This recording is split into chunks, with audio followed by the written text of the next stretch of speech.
नमस्कार, super prime time में आपका स्वागत है। आपके साथ मैं हूं सुमेरा खान। अगले 1 घंटे तक हम आपको दिखाएंगे देश दुनिया की तमाम बड़ी और अहम खबरें, वर्ल्ड एक्सक्लूसिव न्यूज स्टोरीज और वर्ल्ड एक्सप्लोसिव न्यूज स्टोरीज सिर्फ यहां इस सुपर प्राइम टाइम शो में। तो आइए करते हैं शुरुआत। रूस यूक्रेन युद्ध का हाई वोल्टेज दौर शुरू हो गया है, जिसमें दोनों सेनाएं हर हथियार चला रही हैं। रूस हाइपरसोनिक मिसाइलों की बौछार कर रहा है तो यूक्रेन मित्र देशों से मिले विस्फोटक ड्रोन से पलटवार कर रहा है। महाविनाश के हथियारों के धमाकों से यूक्रेन के कई इलाके धुआं-धुआं हैं। मारियोपोल और ओडेसा में बारूदी धमाके थमने का नाम ही नहीं ले रहे। पोलैंड जैसे देश ने युद्ध के इस कदर खौफनाक होने का विलन प्रेसिडेंट पुतिन को करार दिया है। पोलैंड के प्राइम मिनिस्टर ने पुतिन को हिटलर और स्टालिन से ज्यादा खतरनाक लीडर बताया है। यूरोपीय देशों से आ रहे ऐसे बयानों के जवाब में रूस ने भी अपना स्टैंड बदला है।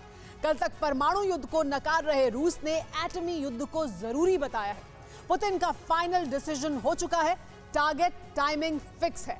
वर्ल्ड एक्सक्लूसिव रिपोर्ट में देखिए पुतिन की nuclear timeline, first on TV9।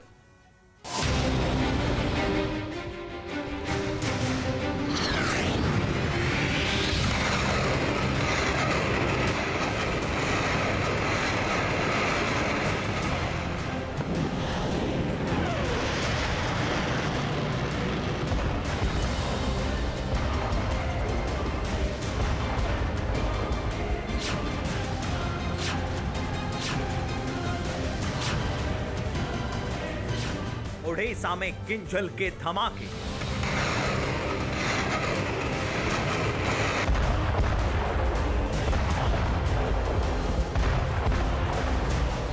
Mariupol में कैलिबर क्रूज ब्लास्ट,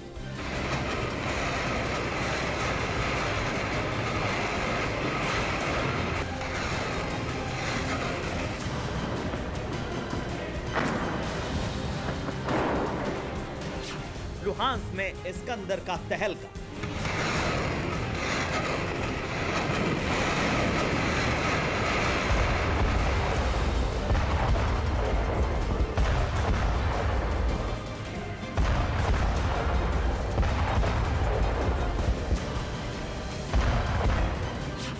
डोनबास में स्मर्च और ओरागन का कहर,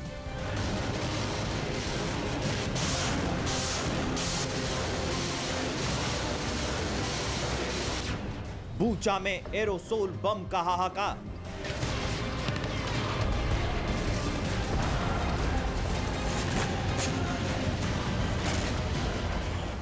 हवा से जमीन पर मार करने वाली बैलिस्टिक मिसाइलें, वॉरशिप से दागी जाने वाले इस्कंदर, एटम बम हमले की ताकत रखने वाली किंजल, क्या क्या हथियार इस्तेमाल नहीं किए रूस ने। हाइपरसोनिक मिसाइलों के ताबड़तोड़ हमले कर चुके पुतिन सेना 1-2 नहीं 10 से 12 दफे हाइपरसोनिक हथियार से यूक्रेन को दहला चुकी।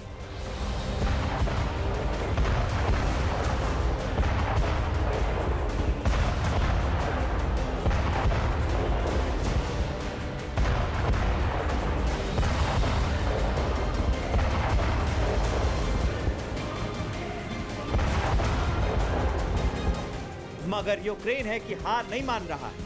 यूक्रेन है कि जोरदार पलटवार कर रहा है। यूक्रेन है कि आखिरी सांस तक जंग लड़ने की हुंकार भर रहा है। यूक्रेन की अकड़ ने रूस को बौखला दिया। कल तक जो रूस एटमी हथियारों का इस्तेमाल ना करने का भरोसा दे रहा था, उसने अपना वादा तोड़ दिया है। यह दुनिया में हड़कंप मचाने वाली जानकारी है कि रूस ने परमाणु युद्ध का प्लान बना लिया है।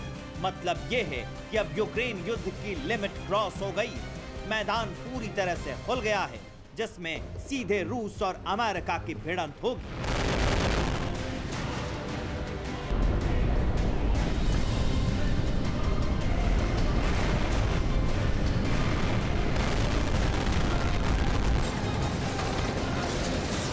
एक दुनिया का पहला एटम बम धमाका करने वाला अमेरिका, दूसरा दुनिया का पहला हाइपरसोनिक हथियार चलाने वाला रूस। दो मुल्क जिसके पास इतना एटम बम है कि पूरी दुनिया खाक में मिला सकते हैं। दो लीडर जिनके पास इतनी सैन्य शक्ति है कि किसी भी देश को तबाह कर डाले। वो अब सीधे वॉर जोन में आने की हुंकार भर रहे हैं। पहल प्रेसिडेंट पुतिन ने की। रूस ने अपने एटमी टारगेट, एटमी युद्ध की टाइमलाइन, एटमी हमले का प्लान रिलीज कर दिया है। रूस के एटम बम महायुद्ध का दम, जो नाटो में जाएगा एटम बम से मारा जाएगा। रूस के न्यूक्लियर बॉम्बर वॉर जोन में आ गए। अमेरिका रूस में वॉर कंफर्म है।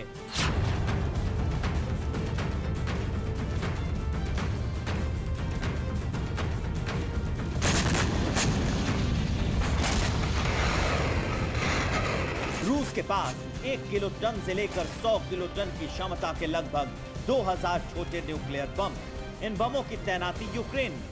टैक्टिकल एटम की करेक्ट लोकेशन आप TV9 भारतवर्ष की पिछली कई रिपोर्ट्स में देख चुके हैं। अमेरिकी रक्षा मंत्रालय ने रूसी एटमी सेंटर की तस्दीक कर रखी। मतलब इसमें किसी को शक नहीं है कि रूस न्यूक्लियर वॉर के लिए हर वक्त तैयार है। सीमित दायरे में तबाही मचाने वाले छोटे एटम बम और एटमी हमले में इस्तेमाल होने वाली मिसाइलें भी वॉर जोन में। छोटे परमाणु बम को जिन जंगी जेटों से दागा जाएगा,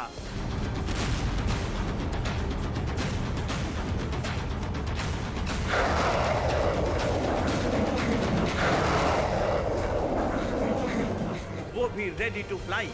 इस्कंदर और कैलिबर जैसी मिसाइलें किसी भी वक्त टैक्टिकल न्यूक्लियर वेपन का धमाका कर सकती। तो क्या यूक्रेन की हार का हथियार होगा एटम बम, या फिर पुतिन सेना सुपर पावर से एटमी युद्ध की तैयारी में?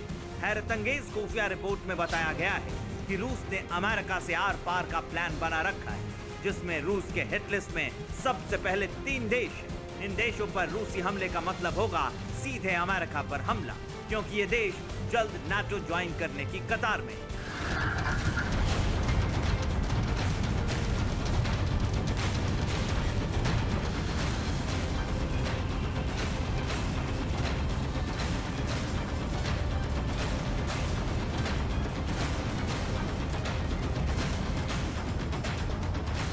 अमेरिकी खुफिया रिपोर्ट 3 कंट्री में होगा एटमी विस्फोट।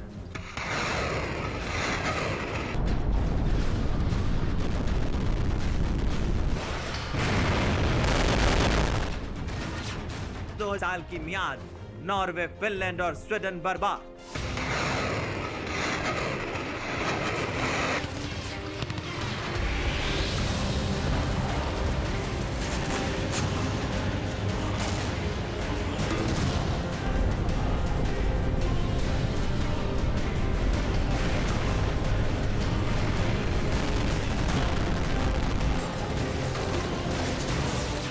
नाटो वर्सेस रूस युद्ध का माहौल बन गया। जिस नाटो सैन्य संगठन का सुपर पावर सरदार है, जिस नाटो में ब्रिटेन और फ्रांस जैसे न्यूक्लियर पावर हैं, उससे सीधे भिड़ंत को तैयार है रूस। इस वॉर का पूरा प्लान क्रेमलिन ने बना रखा है। किस देश को कब कैसे निपटाना है, इसकी ब्रीफिंग पुतिन को दी गई है। स्वीडिश और अमेरिकी एजेंसी की रिपोर्ट में दावा किया गया है कि रूस साल 2017 से इस मिशन में लगा हुआ है। जिन देशों ने नाटो और अमेरिका में दिलचस्पी दिखाई है, उन पर क्रेमलिन के पहले से ही नजर है। खुफिया इंटेलिजेंस में बताया गया है कि दिसंबर 2017 और मई 2018 के बीच रूसी हैकरों ने स्वीडन में हैकिंग की। रूस के फैंसीवियर गुट जो GRU के कंट्रोल में आता है, उसने ये हैकिंग की। रूसी साइबर अटैक का मकसद स्वीडन के एथलीटों की जानकारी जुटाना था। इस साइबर अटैक के बाद रूस के ड्रोन को स्वीडन के शाही महल, 2 हवाई अड्डों और न्यूक्लियर प्लांट के ऊपर उड़ान भरते देखे जाने का दावा किया गया था।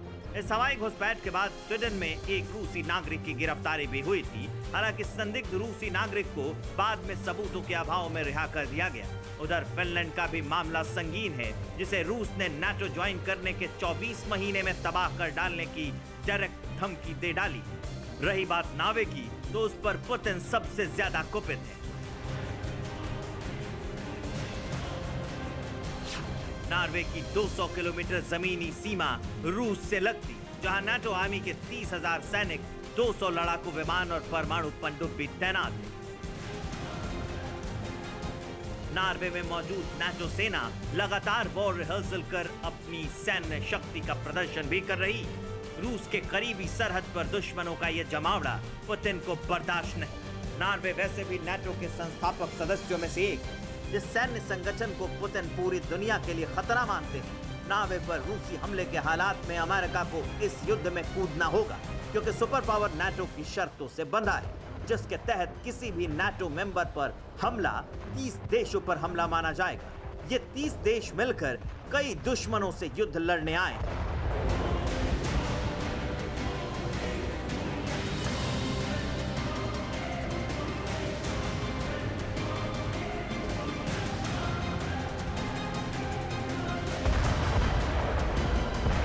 रूस पर इतने बड़े सैन्य संगठन ने हमला किया तो वजूद खतरे में होगा। रूस के एटम बम फोड़ने की हद भी यही है। रूस बार बार ये दोहरा रहा है कि उसके वजूद पर खतरा मंडराया तो एटम बम फटेगा। बस इसका टारगेट वक्त और हालात तय करेंगे।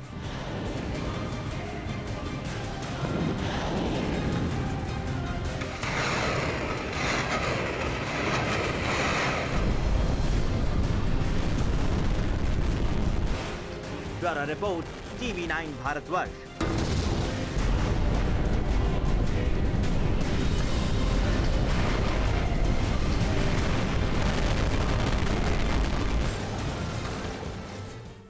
परवाह देश की, सोमवार से शुक्रवार रात 10 बजे TV9 भारतवर्ष पर।